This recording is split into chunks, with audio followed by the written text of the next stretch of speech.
Welcome to the One Year Bible, July 21. The Old Testament reading, 2 Chronicles chapter 4, verse 1 through chapter 6, verse 11.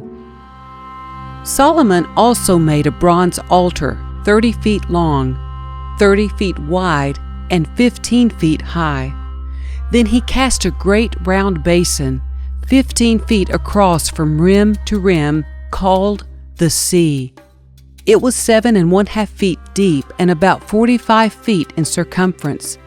It was encircled just below its rim by 2 rows of figures that resembled oxen. There were about 6 oxen per foot all the way around, and they were cast as part of the basin. The sea was placed on a base of 12 bronze oxen, all facing outward. 3 faced north, 3 faced west, 3 faced south, and 3 faced east, and the sea rested on them.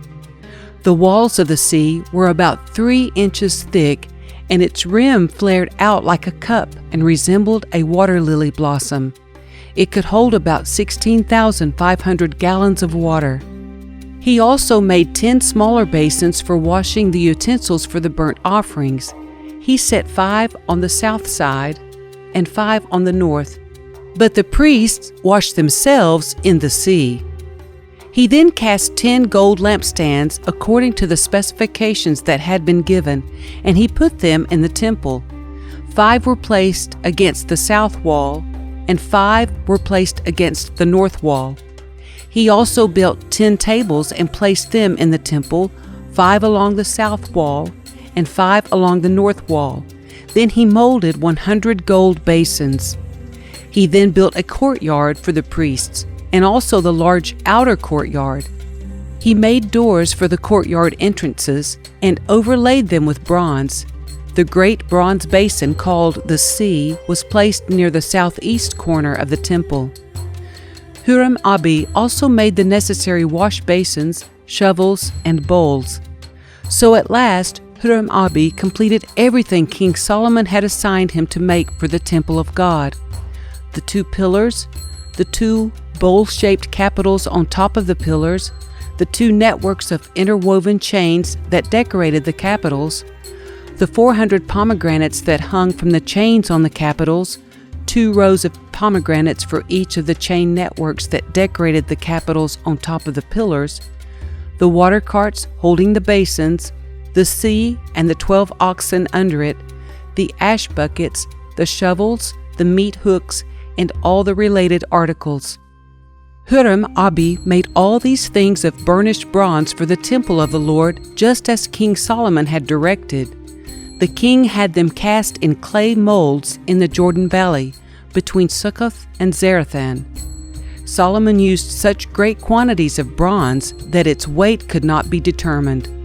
Solomon also made all the furnishings for the temple of God: the gold altar, the tables for the bread of the presence, the lampstands and their lamps of solid gold to burn in front of the most holy place as prescribed, the flower decorations, lamps, and tongs, all of the purest gold, the lamp snuffers, bowls, ladles, and incense burners, all of solid gold, the doors for the entrances to the most holy place and the main room of the temple, overlaid with gold.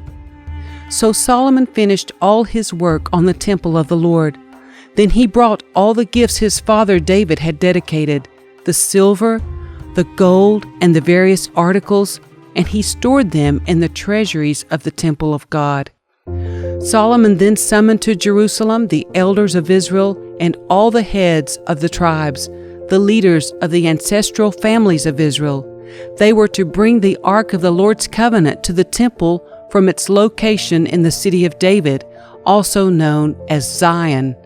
So all the men of Israel assembled before the king at the annual festival of shelters, which is held in early autumn. When all the elders of Israel arrived, the Levites picked up the ark. The priests and Levites brought up the ark along with the special tent and all the sacred items that had been in it. There, before the ark, King Solomon and the entire community of Israel sacrificed so many sheep, goats and cattle that no one could count them. Then the priests carried the ark of the Lord's covenant into the inner sanctuary of the temple, the most holy place, and placed it beneath the wings of the cherubim. The cherubim spread their wings over the ark, forming a canopy over the ark and its carrying poles. These poles were so long that their ends could be seen from the holy place, which is in front of the most holy place, but not from the outside. They are still there to this day. Nothing was in the ark except the 2 stone tablets that Moses had placed in it at Mount Sinai, where the Lord made a covenant with the people of Israel when they left Egypt. Then the priests left the holy place. All the priests who were present had purified themselves, whether or not they were on duty that day. And the Levites who were musicians, Asaph, Heman, Jeduthun, and all their sons and brothers, were dressed in fine linen robes and stood at the east side of the altar playing cymbals, lyres, and harps. They were joined by 120 priests who were playing trumpets. The trumpeters and singers performed together in unison to praise and give thanks to the Lord. Accompanied by trumpets, cymbals, and other instruments, they raised their voices and praised the Lord with these words, "He is good.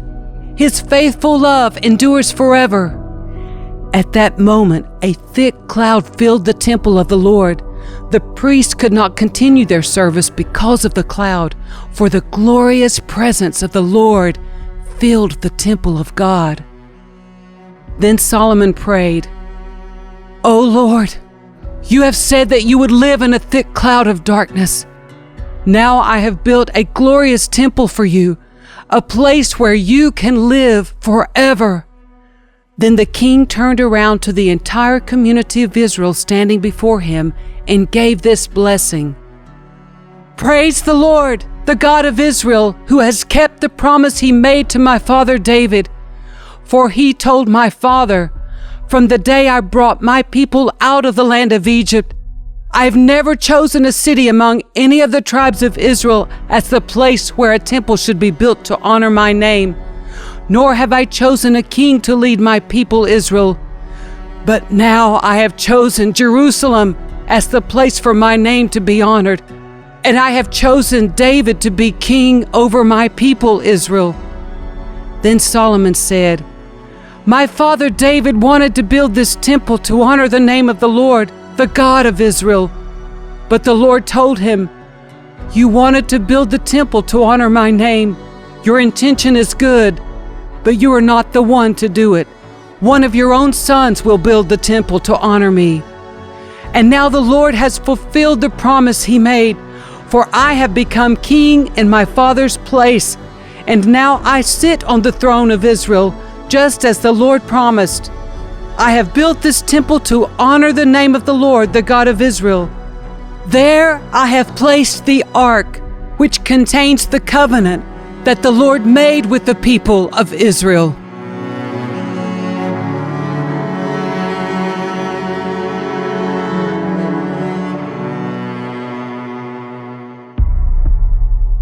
The New Testament reading, Romans chapter 7, verses 1 through 13. Now, dear brothers and sisters, you who are familiar with the law, don't you know that the law applies only while a person is living? For example, when a woman marries, the law binds her to her husband as long as he is alive. But if he dies, the laws of marriage no longer apply to her. So while her husband is alive, she would be committing adultery if she married another man. But if her husband dies, she is free from that law and does not commit adultery when she remarries. So my dear brothers and sisters, this is the point.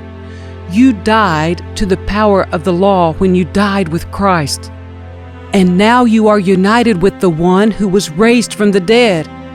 As a result, we can produce a harvest of good deeds for God. When we were controlled by our old nature, sinful desires were at work within us, and the law aroused these evil desires that produced a harvest of sinful deeds, resulting in death. But now we have been released from the law, for we died to it and are no longer captive to its power. Now we can serve God, not in the old way of obeying the letter of the law, but in the new way of living in the Spirit. Well then, am I suggesting that the law of God is sinful? Of course not. In fact, it was the law that showed me my sin. I would never have known that coveting is wrong if the law had not said, "You must not covet." But sin used this command to arouse all kinds of covetous desires within me. If there were no law, sin would not have that power. At one time, I lived without understanding the law. But when I learned the command not to covet, for instance, the power of sin came to life, and I died. So I discovered that the law's commands, which were supposed to bring life, brought spiritual death instead. Sin took advantage of those commands and deceived me. It used the commands to kill me. But still, the law itself is holy, and its commands are holy and right and good. But how can that be? Did the law, which is good, cause my death? Of course not. Sin used what was good to bring about my condemnation to death. So we can see how terrible sin really is. It uses God's good commands for its own evil purposes.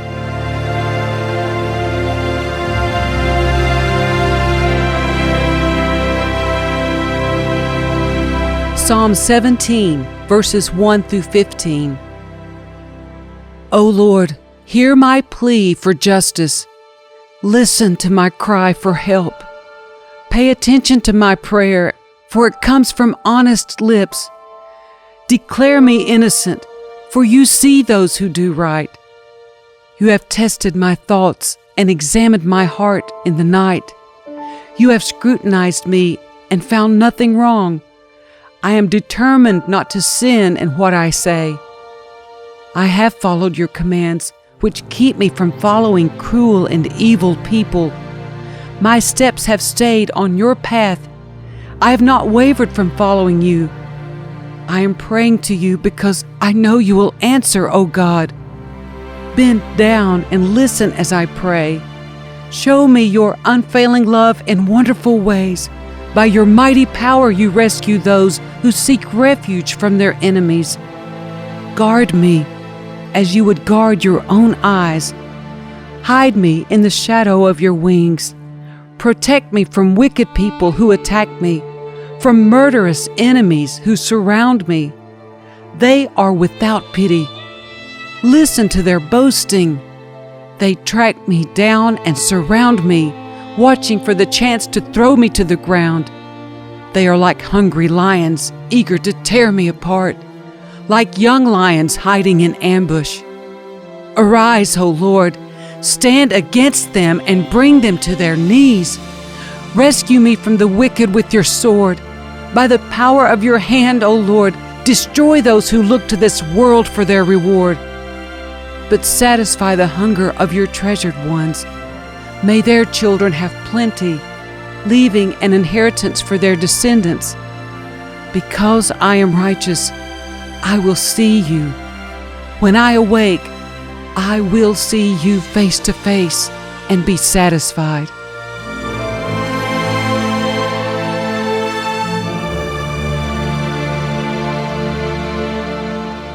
Proverbs 19, verses 22 and 23. Loyalty makes a person attractive. It is better to be poor than dishonest. Fear of the Lord leads to life, bringing security and protection from harm.